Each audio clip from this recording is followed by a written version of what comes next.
Wanahabari, mabibi na mabwana, assalamu alaikum. Mheshimiwa Spika, napenda nianze kwa kumshukuru Mwenyezi Mungu mtukufu mwingi wa rehema kwa kutujalia uhai na afya njema na kuniwezesha kuhutubia katika kikao hiki maalum cha Baraza la 10 la Wawakilishi nikiwa natekeleza wajibu wangu wa kikatiba kama Rais wa Zanzibar na mwenyekiti wa Baraza la Mapinduzi.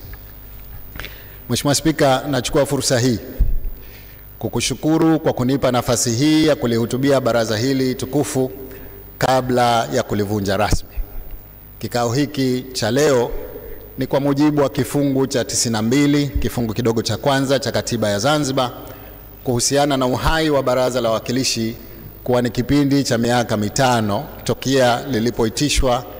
tokea ulipoitishwa mkutano wa kwanza.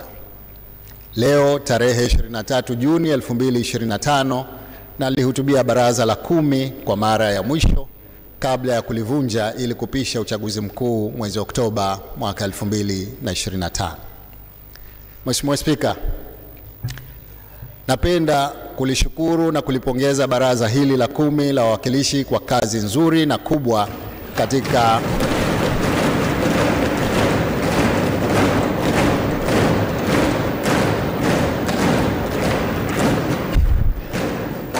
katika utekelezaji wa majukumu yake ya kikatiba katika kipindi chote tokea nilipolizindua rasmi tarehe 11 Novemba mwaka 2020.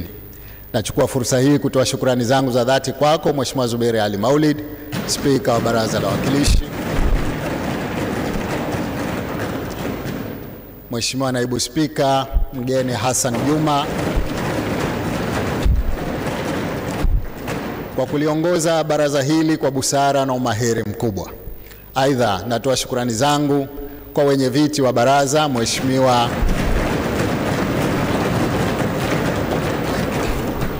Mwanaasha Khamis Juma na Mheshimiwa Abdallah Hussein Kombo, wenye viti wote wa kamati za baraza, katibu wa baraza, watendaji na waheshimiwa wajumbe wote wa baraza la 10.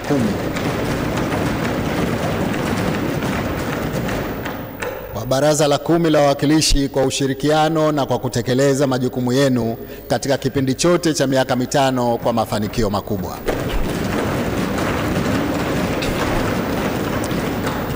Mheshimiwa Spika, katika hotuba yangu ya uzinduzi wa Baraza la 10 la Wawakilishi niliyoitoa tarehe 11 Novemba 2020, nilieleza mwelekeo wa majukumu na vipaumbele vya Serikali ya Mapinduzi ya Zanzibar awamu ya 8 kwa kuzingatia ilani ya uchaguzi mkuu ya CCM ya mwaka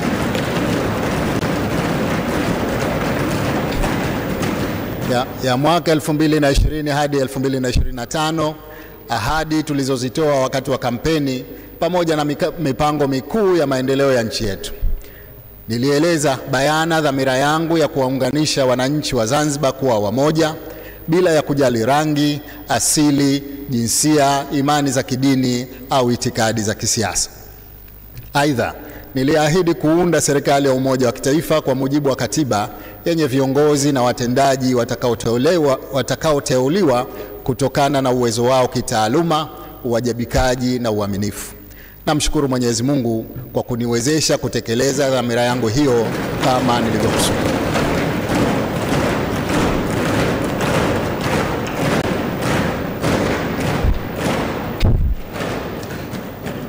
Malengo ya serikali ya awamu ya 8 ya kuwaunganisha wananchi kuwa wamoja ili kuleta amani na mshikamano, kukuza uchumi, kuimarisha huduma za jamii na kuleta ustawi wa wananchi wa Zanzibar kwa kipindi cha miaka 5 inayomalizika yamefanikiwa kwa kiasi kikubwa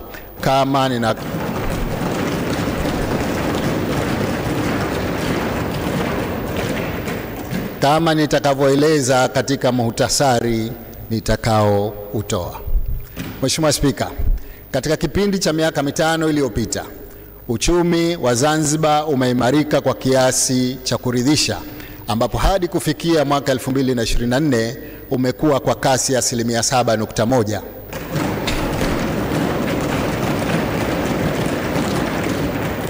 Pato la taifa kwa bei ya soko nalo limeongezeka kufikia thamani ya shilingi trilioni 6.57 mwaka 2024 kutoka trilioni 4.7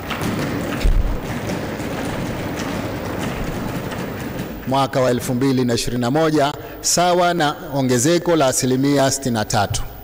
Pato la wananchi limeongezeka kwa kufikia shilingi milioni 3.22 mwaka 2024, sawa na dola za Kimarekani 1395 kutoka shilingi milioni 2.52 mwaka 2020, sawa na dola za Kimarekani 1099. Kadhalika, ukusanyaji wa mapato ya serikali umeongezeka kutoka shilingi bilioni 856 mwaka 2020-21 hadi kufikia trilioni 2.104 mwaka 2024. Hili ni sawa na ongezeko la shilingi trilioni 1.248. Mheshimiwa Spika, hali ya mfumuko wa bei imekuwa ya kupanda na kushuka kutokana na kuongezeka kwa bei za bidhaa na huduma katika soko la dunia. Kwa Zanzibar, kasi ya mfumuko wa bei ilipungua hadi 5% mwaka 2024. Tumeweza kudhibiti hali ya mfumuko wa bei na kubaki katika tarakimu moja.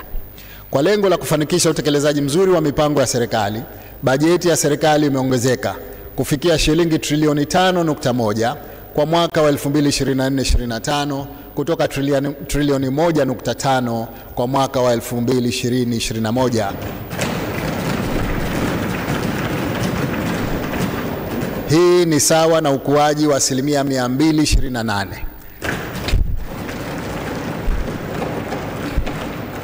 Aidha, bajeti ya maendeleo imeongezeka kutoka shilingi bilioni 609.9 mwaka 2020-21 na kufikia shilingi trilioni 3.2 kwa mwaka wa 2024-25. Hii ni sawa na ongezeko la asilimia 436.3. Aidha, kwa lengo la kuhakikisha tunakuwa na fedha za kutosha katika utekelezaji wa miradi ya maendeleo, serikali imeanzisha mpango wa hati fungani, yani sukuk, inayofuata misingi ya sharia. Katika awamu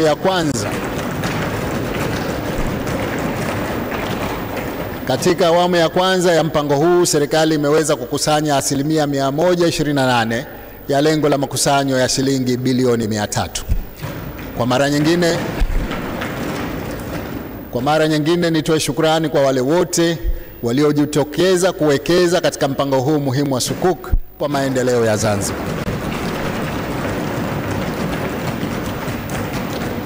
Mheshimiwa Spika, mafanikio makubwa yamepatikana katika jitihada zetu za kuvutia wawekezaji. Kasi ya uwekezaji nchini imeongezeka ambapo hadi kufikia mwezi Juni 2025, jumla ya miradi 485 yenye thamani ya dola za Kimarekani bilioni 6.2 imesajiliwa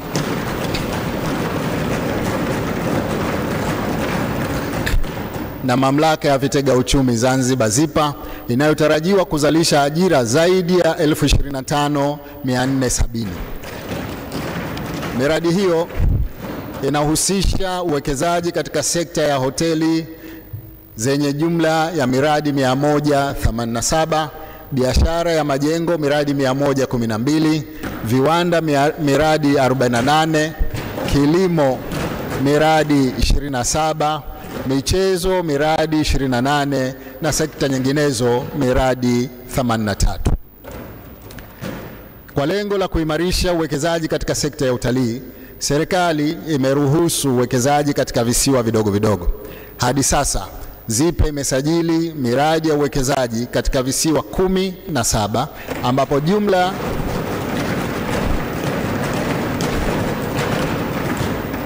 ambapo jumla ya dola za Kimarekani 377.5 milioni zinatarajiwa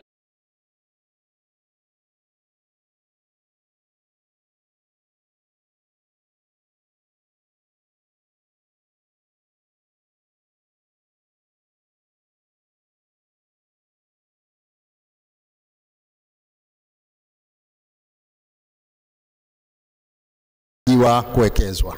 Aidha, serikali imechukua hatua ya kuvutia wawekezaji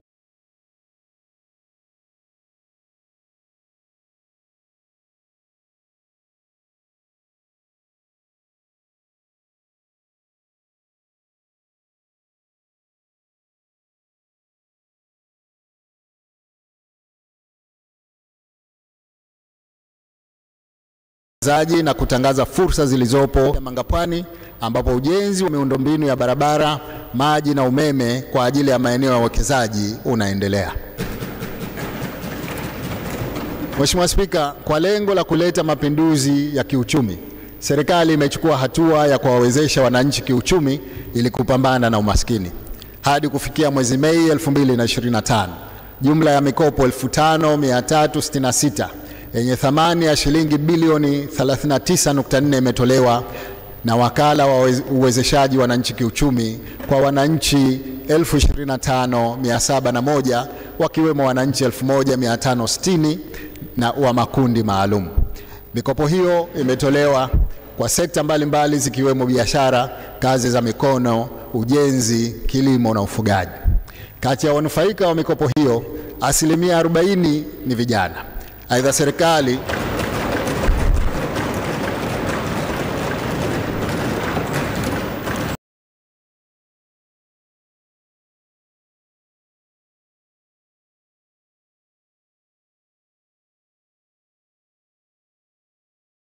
miundombinu bora ya shughuli za uvuvi. Mheshimiwa Spika, kwa upande wa kilimo cha mwani, jitihada zilizofanywa za kuimarisha ukulima huo na kuwapa vifaa, taaluma na kuwajengea mazingira bora wakulima wa mwani zimepata mafanikio. Ujenzi wa kiwanda cha kusarifu mwani cha Manangwe Pemba umekamilika. Mafanikio yamepatikana ya kuimarisha kilimo cha mwani, ambapo uzalishaji wa zao hilo umeongezeka kwa asilimia 124.6 kutoka tani 8,785 zenye thamani ya shilingi bilioni 5.39 mwaka 2020 na kufikia tani 19,716 zenye thamani ya shilingi bilioni 16.14 mwaka wa 2024, sawa na ongezeko la asilimia 124.6. Mheshimiwa Spika, kuwepo kwa bandari ya usafiri wa majini kuna umuhimu mkubwa katika uchumi wa nchi za visiwa kama ilivyo Zanzibar. Jitihada kubwa zimefanywa na serikali katika kuimarisha huduma za bandari zetu na usafiri wa majini. Kwa upande wa bandari, serikali ilifunga mkataba na kampuni ya Africa Global Logistics ili kusimamia uendeshaji wa bandari ya Malindi. Hatua za ujenzi wa bandari kavu ya Maruhubi na kuanza kutumika kumechochea kuongezeka ufanisi katika huduma za bandari. Vile vile, serikali kwa kushirikiana na mwekezaji imeanzisha bandari ya mizigo katika eneo la Fumba na kuimarisha bandari ya mkoani Pemba, ambayo sasa imeanza kutoa huduma za kupokea meli za makontena kutoka nje ya nchi.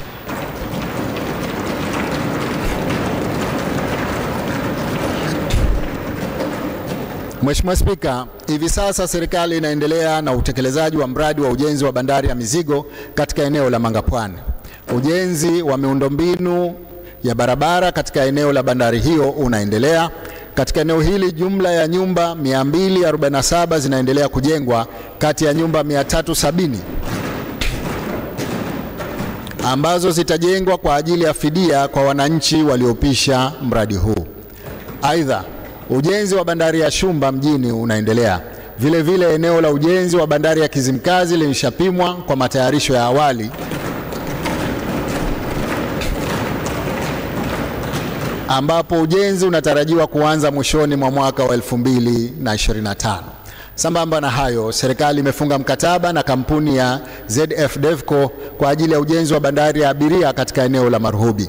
Mradi huu utajumuisha ujenzi wa jeti na ghala la kuhifadhi mizigo kwa lengo la kuimarisha biashara ya mizigo na abiria. Mheshimiwa Spika, lengo la kuimarisha usafiri wa baharini, serikali imeingia mkataba na kampuni ya Synergy Shipbuilders ya India kwa ajili ya ujenzi wa boti 2 za mwendo kasi zitakazofanya kazi baina ya bandari ya Unguja, Pemba, Tanga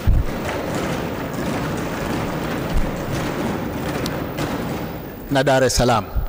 Nachukua fursa hii kuwashukuru kwa dhati wadau wetu wa sekta binafsi, kampuni za Azam Marine na Zanfast Ferries kwa mchango wao katika kuimarisha usafiri kati ya bandari za Unguja, Pemba, Dar es Salaam na Tanga. Katika kipindi hiki, idadi ya vyombo vya usafiri wa abiria baharini vimeongezeka kutoka 11 mwaka 2020 na kufikia 14 mwaka 2025. Juhudi zinazochukuliwa za kuimarisha usafiri wa baharini zimewezesha kuongezeka kwa idadi ya abiria wanaotumia usafiri huo. Idadi ya abiria wanaotumia usafiri wa bahari wakiwemo watalii imefikia 5,000 hadi 7,000 kwa siku, idadi ambayo haijawahi kufikiwa.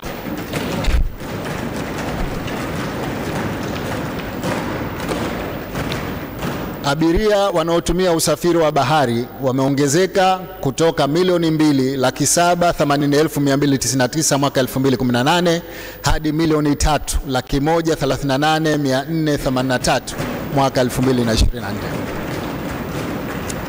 Aidha, jumla ya meli 675 za abiria na mizigo zimesajiliwa hapa Zanzibar. Kuhusu sekta ya mafuta na gesi asilia, serikali imeendeleza jitihada za awali kuhusiana na sekta hii. Tayari serikali imetangaza vitalu 10 vya mafuta na gesi asilia, 8 baharini na 2 nchi kavu kwa wawekezaji katika shughuli za utafutaji wa mafuta na gesi asilia. Sambamba na hilo, serikali imekamilisha marekebisho ya modeli ya mkataba wa mgawanyo wa uzalishaji, yani Model of Production Sharing Agreement, kwa lengo la kuwavutia wawekezaji kulinda maslahi ya Zanzibar. Mheshimiwa Spika,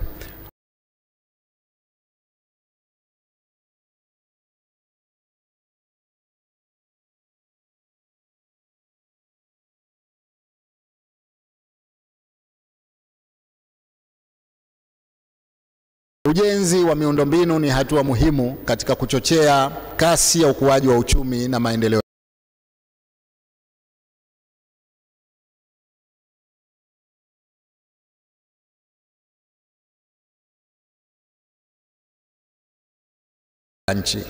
Juhudi kubwa imefanywa na serikali katika ujenzi wa barabara na uimarishaji wa viwanja vya ndege. Mafanikio makubwa yamepatikana katika ujenzi wa barabara za mijini na barabara za ndani nchini. Hadi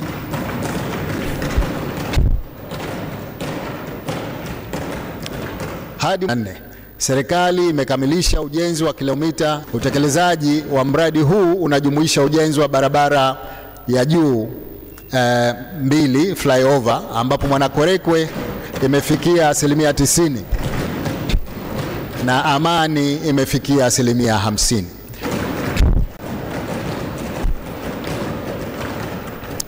Kuhusu barabara za ndani zenye urefu wa kilomita 275.9 kwa kiwango cha lami, ujenzi wake umefikia 71% ya utekelezaji.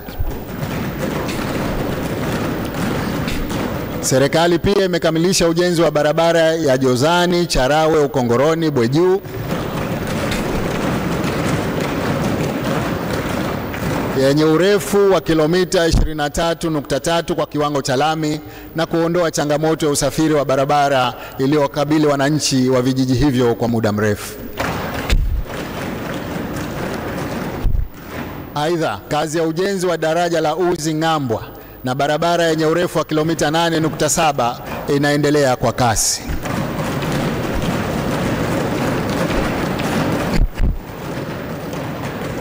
Kadhalika, ujenzi wa barabara kuu kilomita 277 Unguja na Pemba umeanza na unaendelea katika maeneo mbalimbali ikiwemo Kitogane Paje kilomita 13.2, Muyuni Nungwi kilomita 13.2 na Mkwajuni Matemwe kilomita 7.5. Kuhusu ujenzi wa barabara ya Tunguu Makunduchi kilomita 48,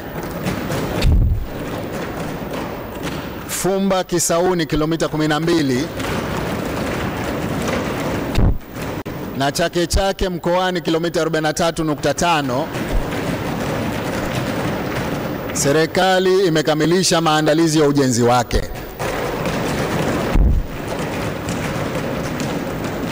Aidha, ujenzi wa barabara ya Wete Chake kilomita 22.1 unaendelea ambapo umefikia asilimia 75 ya utekelezaji.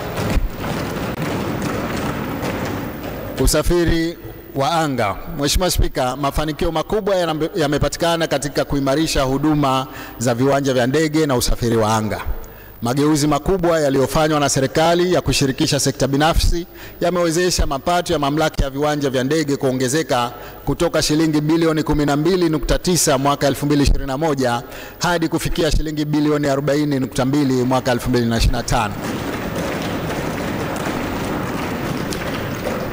Hili ni sawa na viwanja vyetu vya ndege wameongezeka kutoka abiria 840,559 mwaka 2020 na kufikia abiria 2,140,956 mwaka 2025.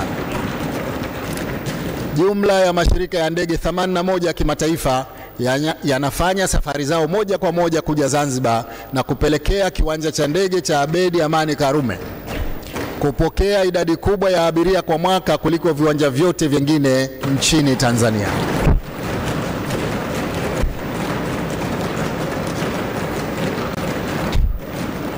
Mheshimiwa Spika, kwa lengo la kuimarisha huduma za viwanja vya ndege na usafiri wa anga, serikali inafanya matengenezo makubwa ya jengo la abiria la Terminal 1 uliofikia asilimia 84 pamoja na kuendeleza ujenzi wa jengo jipya la abiria la Terminal 2 uliofikia asilimia 57. Ujenzi wa jengo jipya la abiria la Terminal 2 likikamilika lina uwezo wa kuhudumia zaidi ya abiria 1,400,000 kwa mwaka na unakwenda pamoja na ujenzi wa maegesho ya gari 200 kwa wakati mmoja. Hatua hii itaimarisha uwezo wa uwanja wa ndege wa kimataifa wa Abedi Amani Karume kwa kuhudumia abiria zaidi ya 3,000,000 kwa mwaka na kuongeza ufanisi. Aidha, hatua ya ujenzi wa kituo cha biashara yani business center katika jengo la Terminal 3 kwa ushirikiano na kampuni ya East Africa Developer Limited kutaimarisha huduma na kuongeza haiba ya uwanja wa ndege wa kimataifa wa Abedi Amani Karume. Mradi huo umefikia asilimia 56 ya utekelezaji. Kuhusu ujenzi wa uwanja wa ndege wa Pemba, serikali imekamilisha matayarisho pamoja na malipo ya awali ya mradi huo. Mheshimiwa Spika, jitihada za kuimarisha upatikanaji wa huduma za umeme katika kipindi cha miaka 5 inayomalizika zimepata mafanikio. Serikali ilifanya uamuzi wa kupunguza bei ya kuunganisha umeme kwa wananchi kwa wastani wa asilimia 50. Hatua hii pamoja na mageuzi makubwa yaliyofanywa na serikali katika shirika la umeme kumeimarisha upatikanaji wa huduma ya umeme kwa kuongezeka kwa idadi ya wananchi walioungiwa umeme pamoja na kuongeza usambazaji wa huduma hiyo.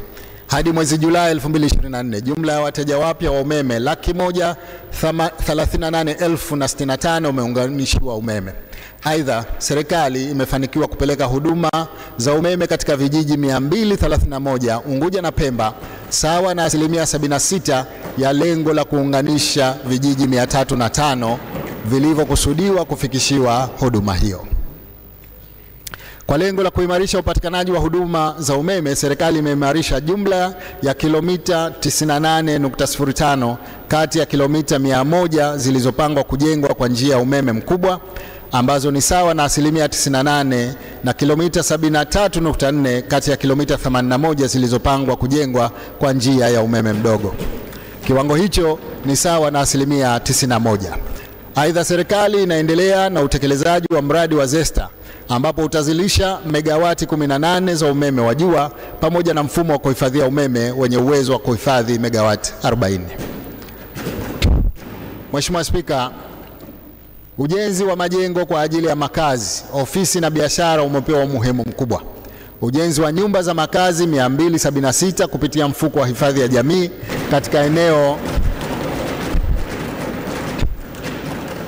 katika eneo la Tomondo umekamilika.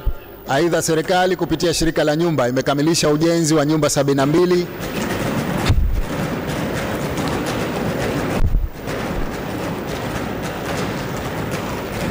katika eneo la kwa Mchina na nyumba 8 na maduka 20 eneo la Mkungu Malofa Pemba. Tayari serikali imeanza ujenzi wa nyumba 1000 eneo la Chumbuni, ambapo awamu ya kwanza ya ujenzi wa nyumba 1095 inaendelea.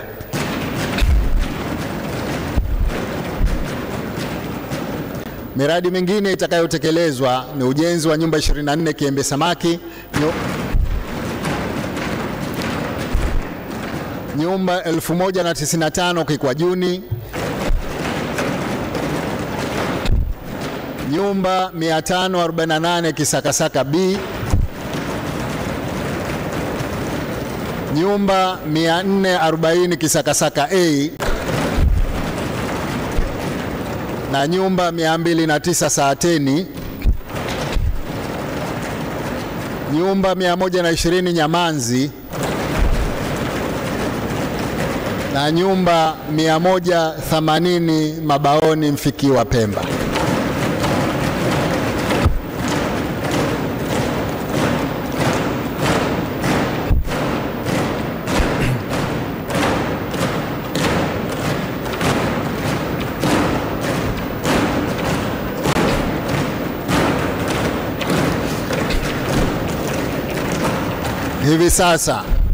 Hivi sasa serikali imetenga maeneo maalum kwa ajili ya ujenzi wa nyumba za makazi ya wananchi kwa kila wilaya.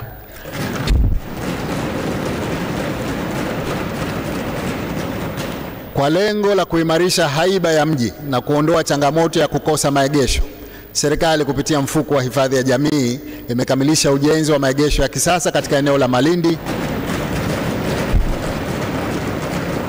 pamoja na mradi wa kituo cha mabasi Kijangwani.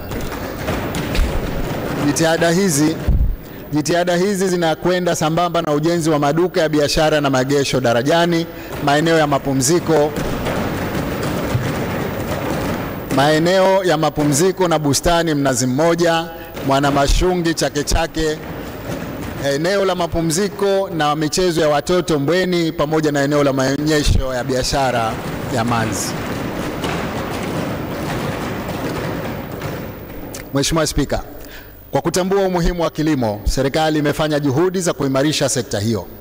Ujenzi wa miundombinu ya umwagiliaji maji ya awamu ya kwanza katika mabonde 6 yenye ukubwa wa hekta 1053 katika mabonde ya Kilombero hekta 292,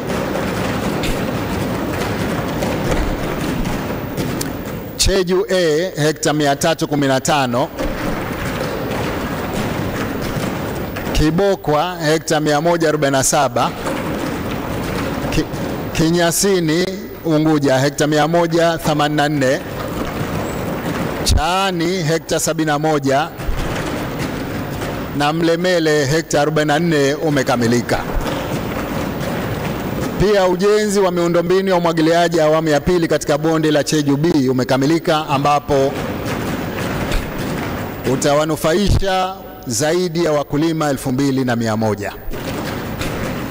Ukamilishaji huo umeimarisha kilimo cha umwagiliaji maji kwa kuongeza ukubwa wa eneo la umwagiliaji kutoka hekta 810 hadi kufikia hekta 2164. Lengo la mradi huu ni kuongeza uzalishaji wa mpunga hadi tani 15 kwa hekta na kuondokana na kilimo cha kutegemea mvua, ambapo zirini wanatarajiwa kupata ajira kupitia mashamba hayo ya umwagiliwaji. Lengo la serikali ni kuongeza uzalishaji wa mpunga kutoka tani 5400 hadi tani 23804 kwa mwaka.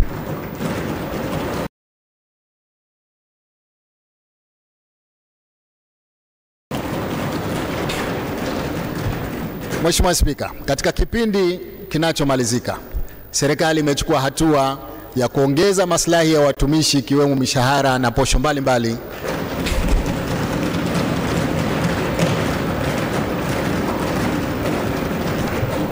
kwa lengo la kuimarisha mazingira ya kufanya kazi na kuongeza ufanisi na morali. Mabadiliko hayo ya mishahara na posho yalifanywa kwa kuzingatia vigezo vya elimu, kada na uzoefu. Hatua hii pia ilikuwa na lengo la kuondoa malalamiko yaliyokuwepo awali ya kutozingatiwa vigezo hivyo katika miundo ya awali ya yaliyofanywa. Serikali ilitumia jumla ya shilingi bilioni 58.1 kwa mwezi kutoka shilingi bilioni 35.5. Hili ni ongezeko la shilingi bilioni 22.6 sawa na asilimia 38.85. Aidha, serikali imefanya marekebisho ya kima cha chini cha pensheni ya wastaafu kutoka shilingi 1090 kwa mwezi hadi shilingi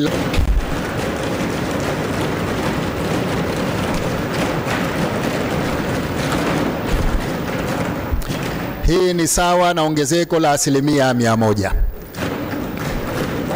Pia imeongeza pensheni jamii kutoka shilingi 20,000 hadi shilingi 50,000 kwa mwezi.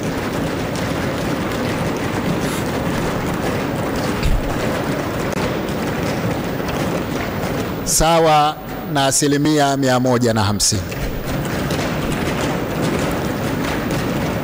Kwa lengo la kuongeza ufanisi katika utumishi wa umma, serikali imeimarisha matumizi ya mifumo ya kielektroniki ya utoaji huduma za utumishi, ikiwemo mfumo wa maombi ya ajira, yani zana ya ajira, mfumo wa masijala za kielektroniki, yani e-office, na mfumo wa taarifa za watumishi na malipo, yani Human Resource and Payroll Management Information Systems. Aidha, serikali imeanza kutumia miundo ya utumishi, scheme of service, inayowezesha watumishi kupandishwa vyeo na madaraja ya kiutumishi. Mheshimiwa Spika, mageuzi makubwa yamefanywa kwa lengo la kuimarisha sekta ya elimu nchini.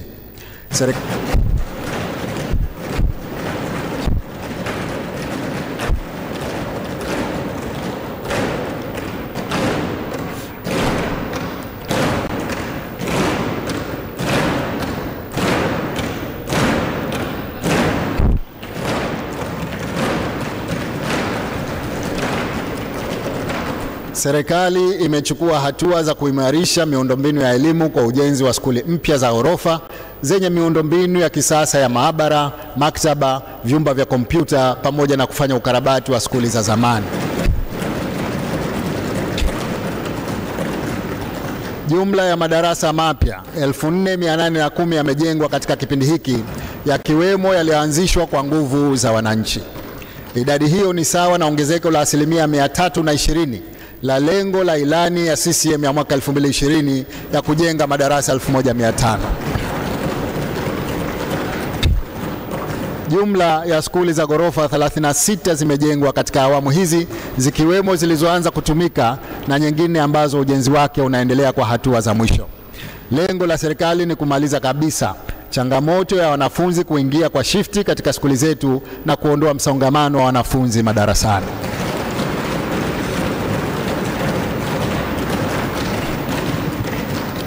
Mheshimiwa Spika, serikali iliweka mazingatio katika kuimarisha miundombinu yenye kuwajengea vijana ujuzi na maarifa katika fani mbalimbali za ajira. Ujenzi wa vyuo 5 vipya vya mafunzo ya amali, chuo cha ubaharia na ujenzi wa karakana 33 unaendelea katika skuli 3 za sekondari zinazojengwa katika kila wilaya. Aidha, katika kuhakikisha dhamira ya serikali ya kuimarisha sekta ya elimu inafanikiwa, bajeti ya elimu imeongezwa kutoka shilingi bilioni 265.5 mwaka 2020-21 hadi kufikia shilingi bilioni 830 mwaka wa 2024-25.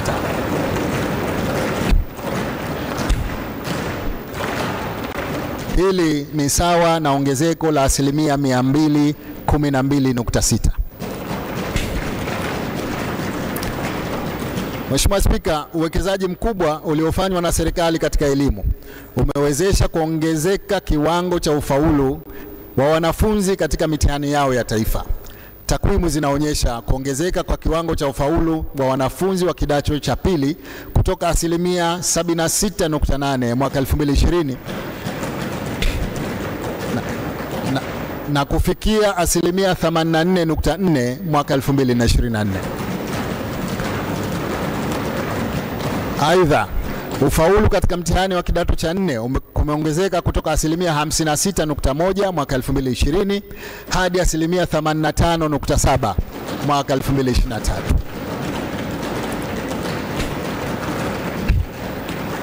Matokeo ya mitihani ya kidato cha 6 ya mwaka 2024 yameonyesha mafanikio makubwa zaidi, ambapo asilimia 99.6 ya watahiniwa wamepata ufaulu na kujiunga na vyuo vikuu.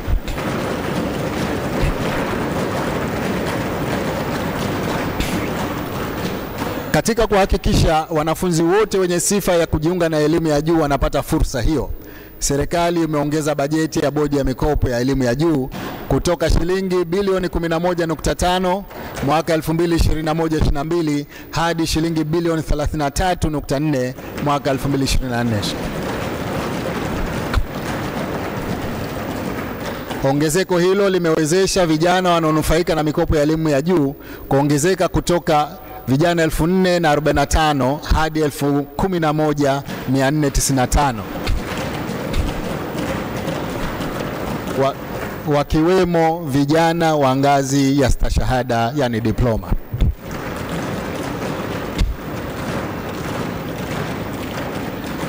Mafanikio yaliyopatikana katika sekta ya elimu ni pamoja na kuongezeka kwa wanafunzi wa kike katika fani za sayansi, ufundi, udaktari na teknolojia kutoka 1467 mwaka 2020 hadi kufikia 3409 mwaka 2024. Katika vyuo vya Suza, Sumait, Chuo Kikuu cha Zanzibar, Chuo cha Kiislamu na Taasisi ya Karume ya Sayansi na Teknolojia. Ongezeko hilo ni sawa na asilimia 132. Aidha, katika kukabiliana na changamoto ya uhaba wa walimu hasa masomo ya sayansi, serikali imeajiri walimu wapya 3531, ambapo katika mwaka huu wa fedha 2024-25 ilipanga kuajiri walimu 1867. Mheshimiwa Spika, mageuzi makubwa yamefanywa na serikali katika kuimarisha miundombinu ya uendeshaji wa huduma za afya.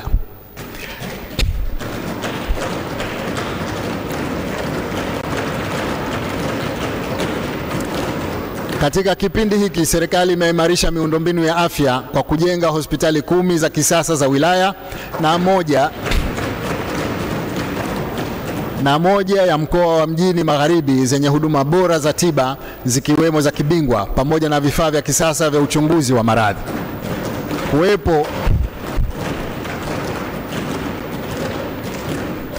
Kuwepo kwa hospitali hizi kumefungua ukurasa mpya wa upatikanaji wa huduma za afya hapa nchini pamoja na kuboresha mfumo wa rufaa katika sekta ya afya. Kwa lengo la kuimarisha huduma za afya katika ngazi za msingi, serikali imeanza ujenzi wa vituo vya afya 10 na dispensary 35.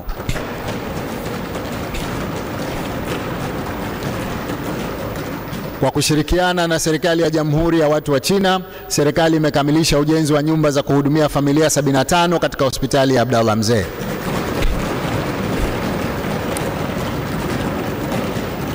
Aidha, ujenzi wa nyumba za wafanyakazi katika hospitali za wilaya za Mwera Pongwe, Pangatupu na Kitogani kwa Unguja na Vitongoji na Kinyasini kwa Pemba zenye uwezo wa kukaa familia 16 kwa kila moja upo katika hatua za mwisho. Lengo ni kuwezesha watumishi wa sekta ya afya za majukumu yao. Mheshimiwa Spika, katika kipindi hiki, hali ya upatikanaji wa dawa na vifaa tiba katika vituo vya afya vya serikali na hospitali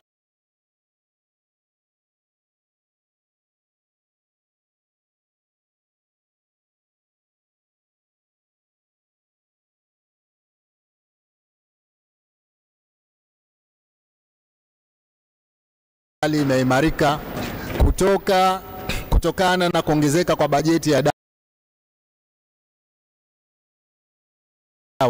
kutoka shilingi bilioni 17 mwaka 2020 hadi mwaka wa 2021 na madaktari bingwa wabobezi kufikia watatu hivi sasa kutoka mmoja mwaka 2020. Kadhalika, sekta ya afya imefanikiwa kuongeza kiwango cha chanjo kwa watoto chini ya miaka 5 kutoka asilimia 83 mwaka 2020-2021 hadi asilimia 95 mwaka wa 2023-2024. Mafanikio yote haya yanatokana na juhudi za serikali za kuleta mageuzi katika huduma za afya kwa kushirikiana na sekta binafsi, hatua ambayo imeleta manufaa makubwa kwa wananchi. Katika kuhakikisha huduma za afya zinaimarika zaidi, serikali imeanzisha mfuko wa bima ya afya ambapo hadi kufikia mwezi Aprili mwaka 2025, jumla ya wanachama 543,240 wamesajiliwa katika mfuko huo. Mheshimiwa Spika, upatikanaji wa huduma za maji safi na salama kwa wananchi umepewa kipaumbele. Serikali ilichukua hatua za kuimarisha uzalishaji, uhifadhi na usambazaji wa huduma za maji safi na salama kwa wananchi wanaoishi mijini na vijijini Unguja na Pemba.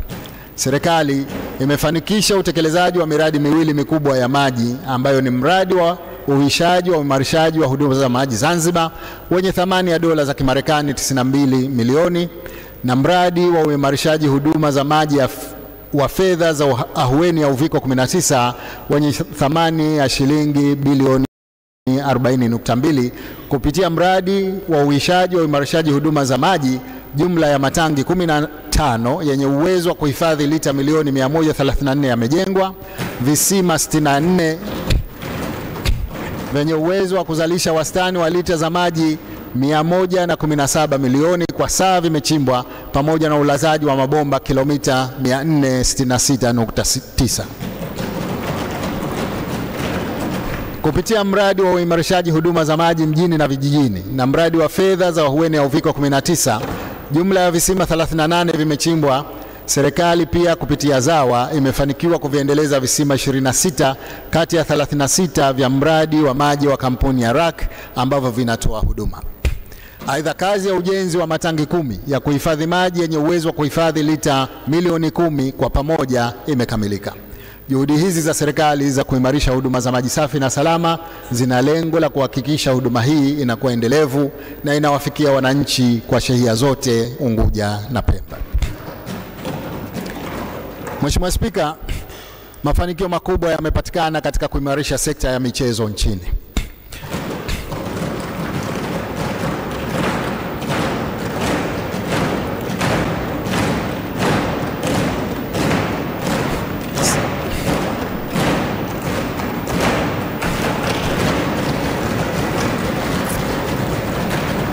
Serikali imefanya juhudi kubwa kuimarisha miundombinu ya michezo, hususan kufanya matengenezo makubwa ya viwanja vya Amani na Gombani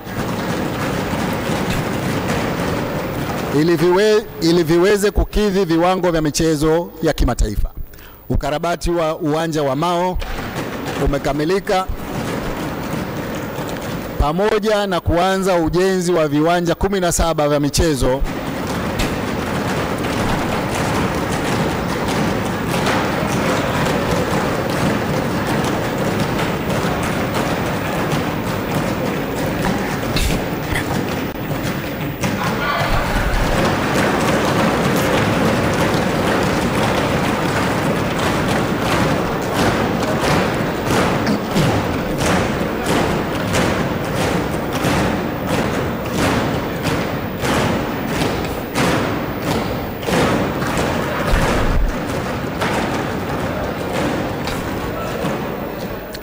viwanja 17 vya michezo vya wilaya na mikoa.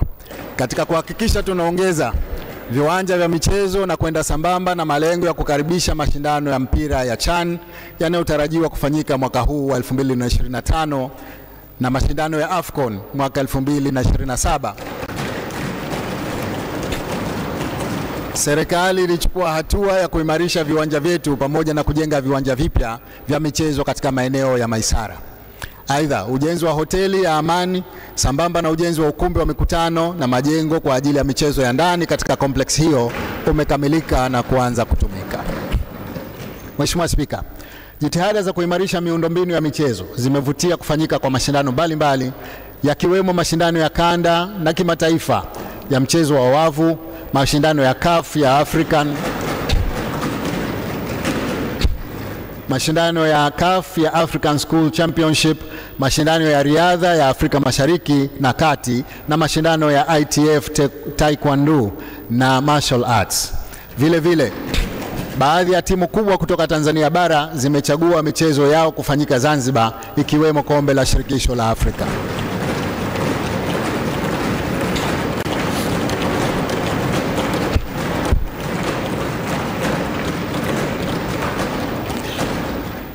Kwa lengo la kuziandaa timu zetu za taifa za Zanzibar Heroes na Kilimanjaro Stars, mashindano ya kombe la mapinduzi yaliyofanyika Pemba katika uwanja wa Gombani mwaka huu yalizishirikisha timu za taifa. Na yapongeza mataifa yaliyoshiriki na pia na wapongeza wananchi kwa kufuatilia mashindano hayo ambayo yana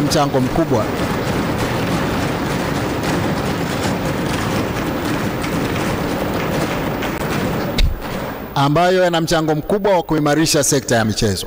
Aidha, kwa mara nyingine napenda kuipongeza timu yetu ya Zanzibar Heroes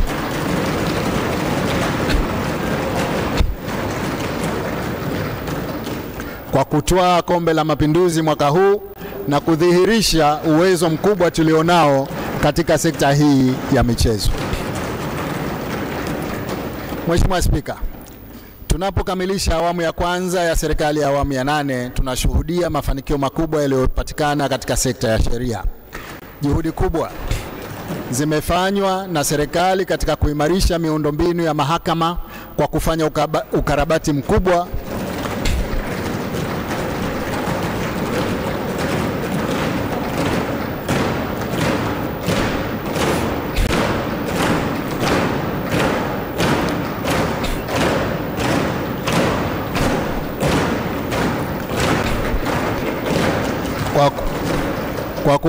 ukarabati mkubwa wa majengo pamoja na kujenga ofisi mpya za mahakama kote Unguja na Pemba. Mradi wa ujenzi wa majengo umehusisha ujenzi wa majengo ya mahakama za mikoa na wilaya. Lengo ni kuwapatia waheshimiwa majaji, mahakimu na watumishi wa mahakama mazingira bora ya kufanyia kazi zao na pia wananchi kupata huduma za mahakama katika sehemu zenye ubora. Kwa lengo la kuongeza ufanisi na kasi ya uendeshaji wa kesi, serikali imeongeza idadi ya majaji kutoka 8 hadi 14. Kati yao majaji 5 ni wanawake.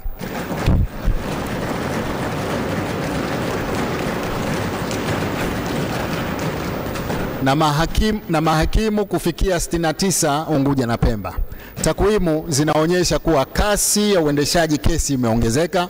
Mafanikio haya yamechangiwa kwa kiasi kikubwa na mikakati ya serikali kupitia taasisi zinazosimamia sheria kuimarika kiutendaji pamoja na kuimarishwa kwa mazingira ya kufanyia kazi.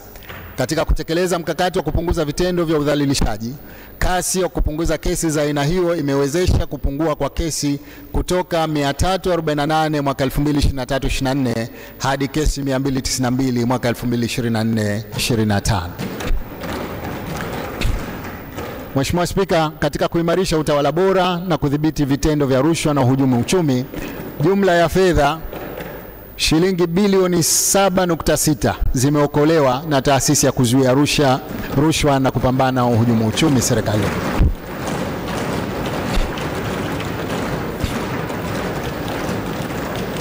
Kati ya fedha hizo, shilingi 521 milioni zilirejeshwa kwa wananchi na shilingi bilioni 7.1 zimeingizwa serikalini. Kwa lengo la kuongeza uwazi na matumizi ya fedha za serikali, afisi ya mdhibiti na mkaguzi mkuu wa hesabu za serikali imeimarishwa na kupewa nafasi ya kutangaza hadharani ripoti ya mwaka ya ukaguzi.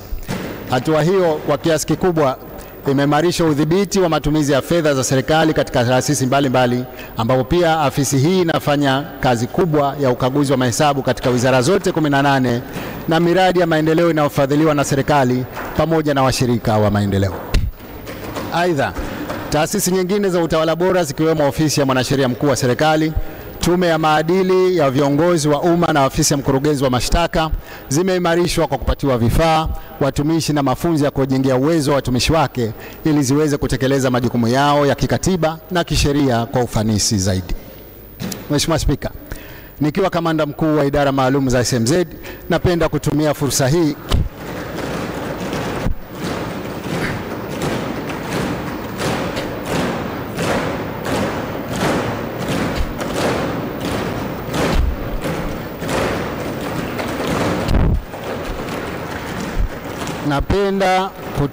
fursa hii kuwashukuru na kuwapongeza viongozi, maafisa na wapiganaji wa idara hizi kwa kutekeleza vyema majukumu yao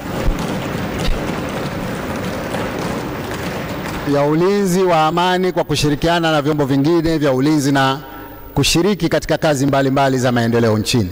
Hakika nimeridhishwa sana na kazi nzuri iliyofanywa na idara zetu hizi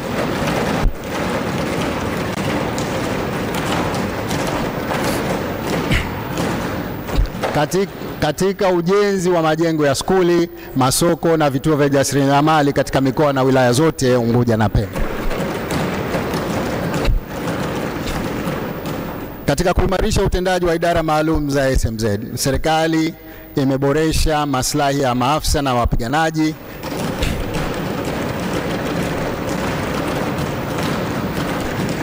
imewapandisha vyeo na kuimarisha mazingira ya kufanyia kazi kwa kuzipatia vifaa, ujenzi wa mahanga na ofisi za kisasa katika kambi 26 pamoja na uimarishaji wa mafunzo ya kijeshi ili kuongeza weledi na ufanisi katika kutekeleza majukumu yao ya ulinzi na operesheni mbalimbali.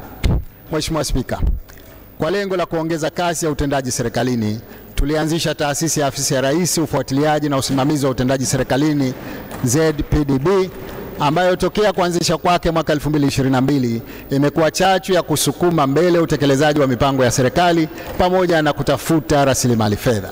Vile vile, katika kuhakikisha kero za wananchi zinapatiwa ufumbuzi wa haraka, serikali ilianzisha kitengo cha Sema na Rais miaka 4 iliyopita. Hadi kufikia mwezi Juni 2025, kitengo hiki kimeweza kuyapatia ufumbuzi malalamiko 17,250 kati ya malalamiko 19,616 yaliyopokelewa, sawa na 88%. Mheshimiwa Spika, ushirikishwaji wa wananchi katika vyombo vya maamuzi ni msingi wa demokrasia na utawala bora. Awamu zote za Serikali ya Mapinduzi ya Zanzibar zimezingatia haki hiyo muhimu ya kikatiba kwa wananchi wa Zanzibar. Napenda kuchukua fursa hii kutoa shukrani zangu na kuwapongeza kwa mara nyingine uongozi, wajumbe na watendaji wa Baraza la Wawakilishi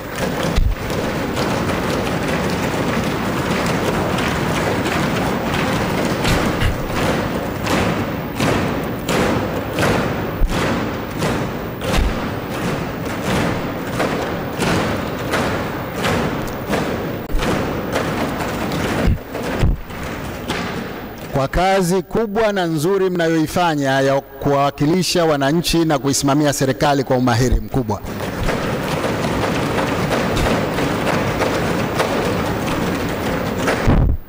Utendaji mzuri wa Baraza la Wawakilishi umewezesha kutoa ushauri bora kwa serikali, kupitishwa kwa sheria mbalimbali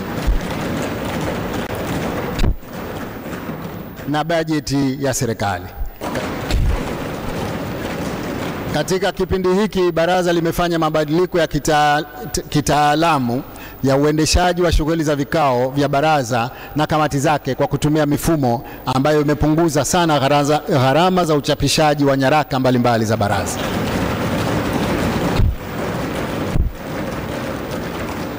Kwa jumla, kazi ya utungaji wa sheria mpya na kufanya marekebisho ya baadhi ya sheria zimefanyika kwa mafanikio makubwa.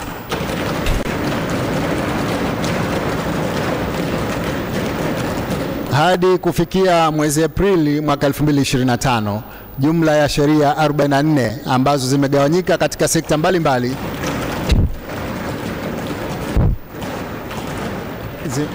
zimefanyiwa kazi na baraza hili. Hongereni sana.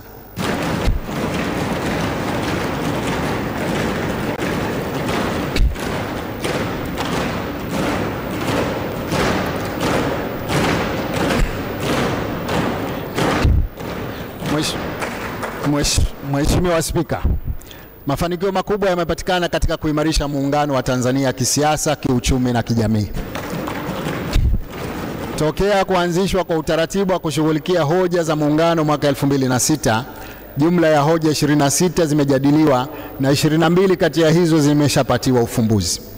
Aidha, jumla ya vikao 148 vya ushirikiano baina ya wizara na taasisi zisizokuwa za muungano zimefanyika.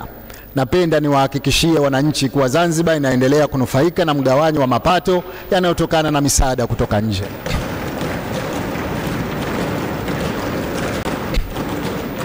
Vile vile Zanzibar inanufaika na miradi inayotekelezwa katika pande zote mbili za muungano, pamoja na kunufaika na ajira za taasisi za muungano na mikopo ya elimu ya juu.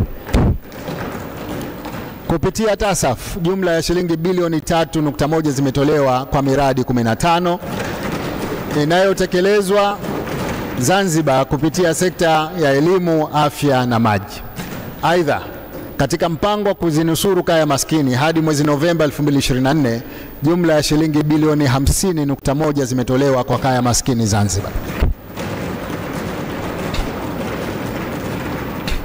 Mheshimiwa Spika, Zanzibar ikiwa ni sehemu ya Jamhuri ya Muungano wa Tanzania, katika kipindi cha miaka 5 iliyopita imeendelea kushirikiana vizuri na nchi nyingine.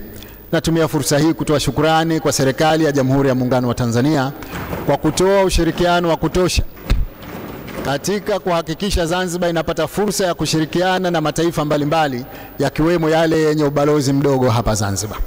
Shukrani maalum nazitoa kwa ofisi zetu za kibalozi za Tanzania kwa kuzingatia maslahi ya Zanzibar katika utekelezaji wa majukumu yao.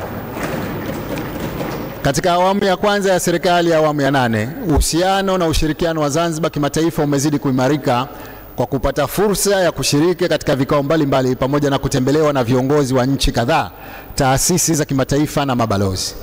Miongoni mwa viongozi mashuhuri waliotutembelea hapa Zanzibar ni pamoja na Rais wa Burundi, Mheshimiwa Evariste Ndayishimiye, Rais wa Msumbiji wa mwanzo, Mheshimiwa Filipe Nyusi, na Rais wa Msumbiji wa sasa, Mheshimiwa Daniel Chapo, Rais wa DRC, Mheshimiwa Felix Tshisekedi, na Rais wa Romania, Mheshimiwa Klaus Lohannis. Pia katika ziara nilizofanya nje ya nchi zikiwemo nilizomwakilisha Mheshimiwa Rais wa Jamhuri ya Muungano wa Tanzania, tumeweza kwa kiasi kikubwa kuongeza ushirikiano na nchi hizo na kuimarisha sekta mbalimbali zikiwemo afya, elimu, biashara, uwekezaji, utalii, michezo na utamaduni. Aidha, nashukuru mchango mkubwa wa wanadiaspora katika kufanikisha maendeleo ya Zanzibar.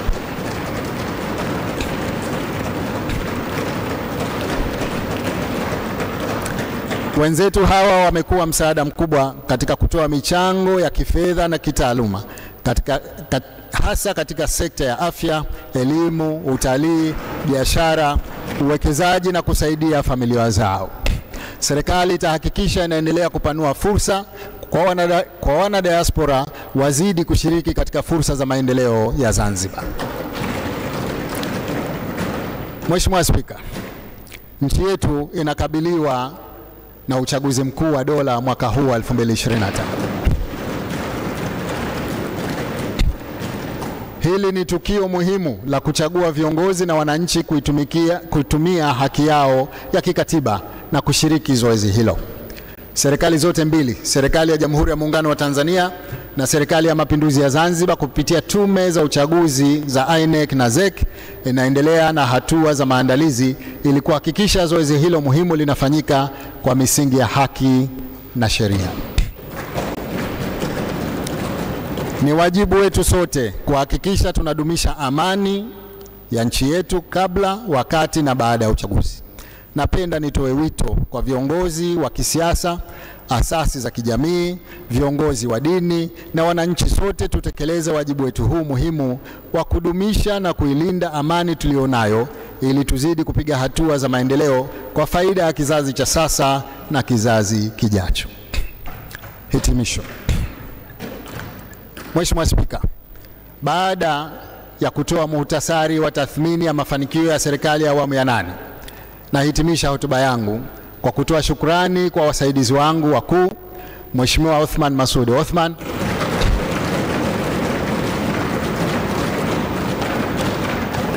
makamu wa kwanza wa rais wa Zanzibar, na Mheshimiwa Hemed Suleiman Abdullah,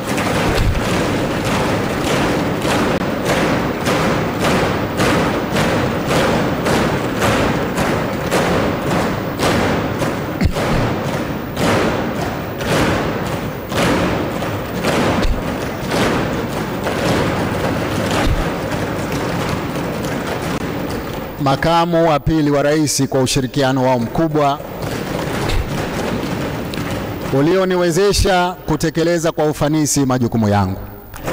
Aidha, namshukuru Dr. Mwenyi Talib Haji, mwanasheria mkuu wa serikali,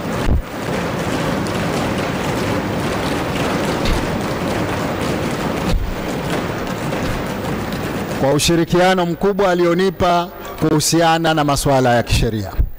Nawashukuru sana viongozi wakuu wastaafu kwa kuendelea kushirikiana na serikali katika masuala mbalimbali ya nchi.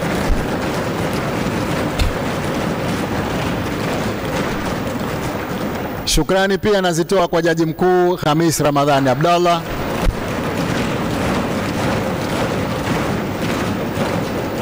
Mufti Mkuu wa Zanzibar Sheikh Saleh Omar Kabi,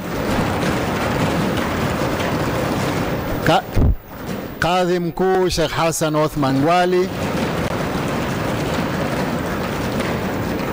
waheshimiwa mawaziri na naibu mawaziri wote,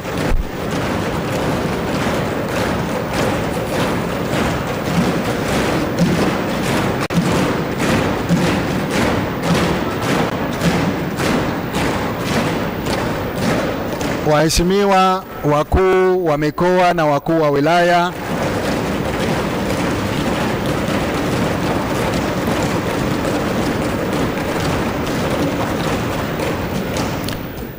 watendaji wote na watumishi wa serikali, taasisi binafsi,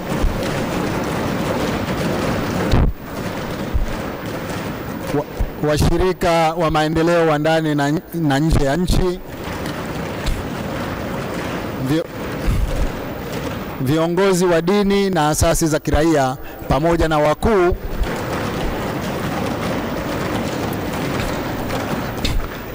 na wakuu wa vyombo vya ulinzi na usalama kwa mchango wao katika kufanikisha utekelezaji wa majukumu ya serikali. Mheshimiwa Spika, natoa shukrani zangu tena kwa waheshimiwa wajumbe wa Baraza la Wawakilishi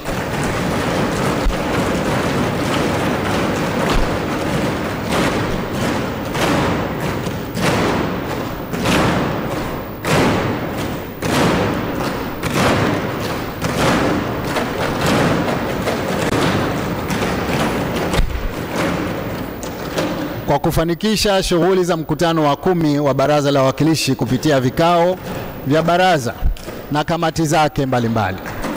Hakika katika kipindi chote cha miaka 5 mmeweza kutimiza wajibu wenu wa kuwatumikia wananchi wa Zanzibar kwa uzalendo mkubwa.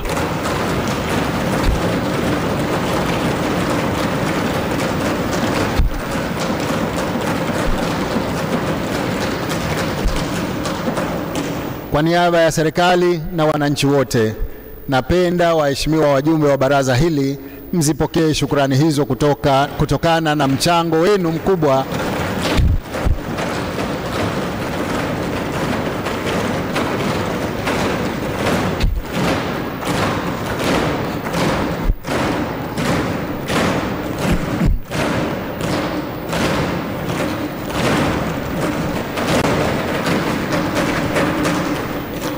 kutokana na mchango wenu mkubwa katika kufanikisha utekelezaji wa mipango ya serikali ya kuwaletea maendeleo wananchi wa Zanzibar.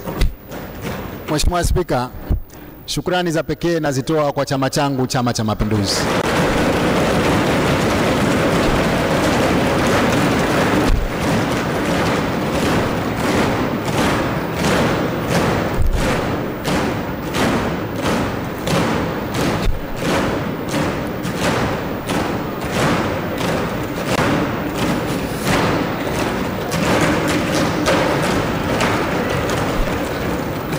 chini ya uongozi wa mwenyekiti Dr. Samia Suluhu Hassan,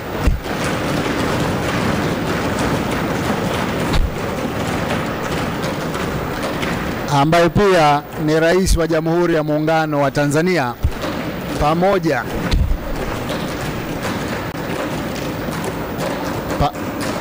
pamoja na viongozi wote wa CCM wa ngazi mbalimbali na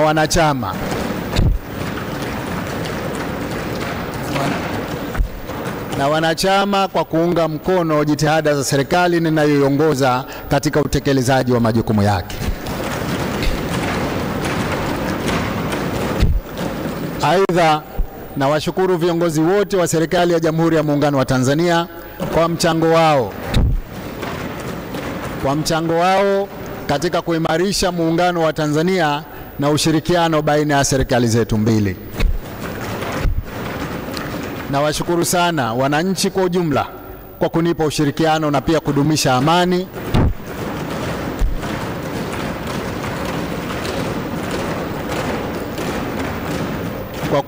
amani umoja na mshikamano, misingi ambayo imewezesha nchi yetu kupiga hatua kubwa za mafanikio.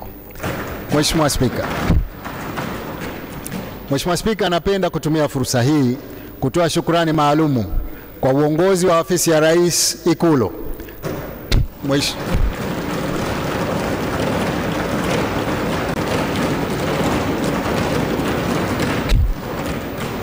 Waziri Mheshimiwa Ali Suleiman Amer,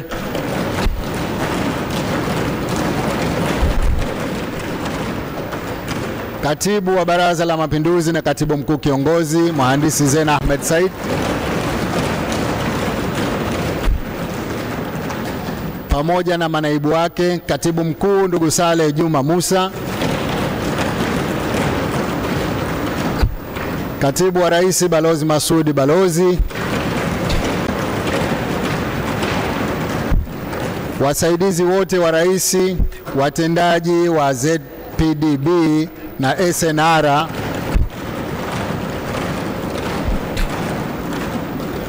na watumishi wote wa Ikulu kwa ushirikiano na usaidizi wao katika kufanikisha majukumu yangu. Aidha, pongezi na shukrani maalumu nazitoa kwa mke wangu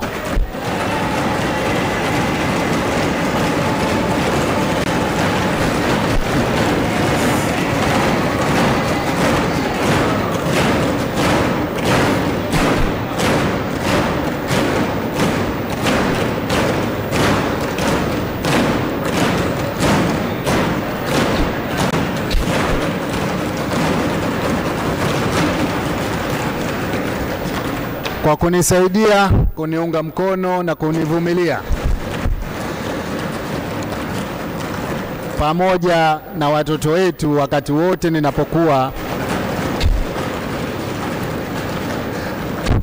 ninapokuwa katika utekelezaji wa majukumu yangu ya nchi.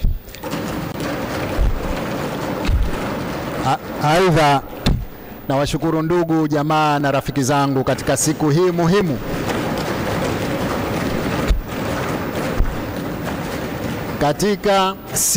muhimu ya kihistoria ya nchi yetu kwa kunipa ushirikiano na kwa kuniombea dua.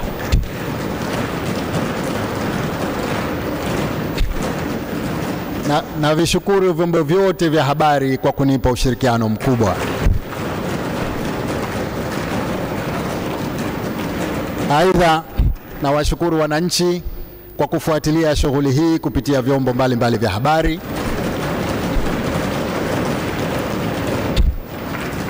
Tumwombe Mwenyezi Mungu aizidishie nchi yetu amani na utulivu ili tuzidi kupiga hatua za maendeleo tukiwa wamoja na wenye mshikamano. Mheshimiwa Spika, ili kutoa nafasi ya matayarisho kwa ajili ya uchaguzi mkuu wa Oktoba 2025 kwa madaraka nilionayo, kwa mujibu wa kifungu cha 91 kifungu kidogo cha pili A cha Katiba ya Zanzibar ya mwaka 1984, napenda kutangaza kwamba Baraza la 10 la Wawakilishi nitalivunja rasmi ifikapo tarehe 13 Agosti 2025.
Mapinduzi!